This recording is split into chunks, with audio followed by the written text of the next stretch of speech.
Junik doslova do písmena rozbil Los Banditos 10-2. Pri mikrofóne máme Milana Valašíka, ktorý toto skóre uzavrel nakoniec na tých 10 gólov.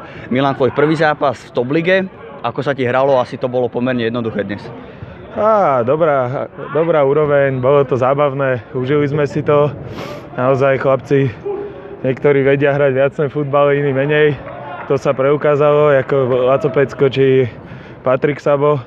Naozaj to sú naše esa a na to my spoliehame, že oni budú hrať a my sa pri nich zväzeme a sem tam niečo dáme. Junik je typický tým, že prakticky nemá žiadnych hráčov na striedanie.